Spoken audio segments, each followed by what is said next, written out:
guys, palit tayo ng 13.9 na Android sa Tita BIOS na bago, 2024 model, 2025 model. Ito yung original niya guys na BIOS. So ito yung pinalit natin dito sa kanya.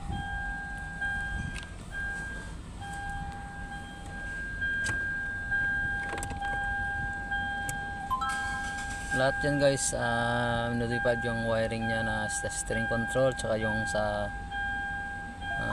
camera, kasi yung camera niya ay hindi tugma sa plug and play ng socket. So modify ko dito guys.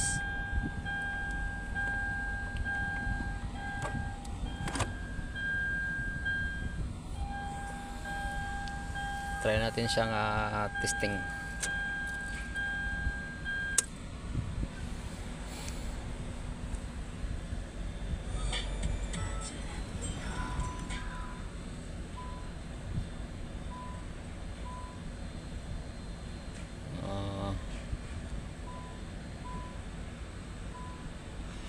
Try natin guys yung camera.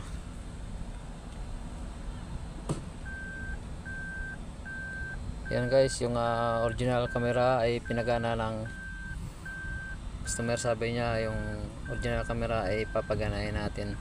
So ito guys, malaki ng camera niya.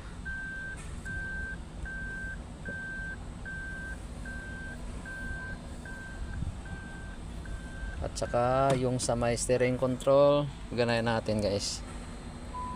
Ayan, yung mode yan guys.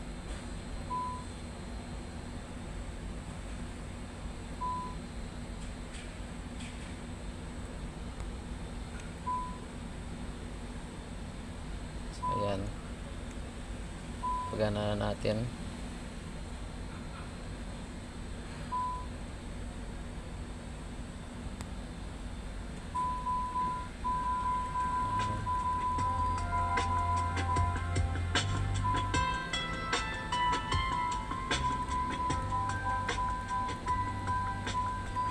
So far okay lahat guys.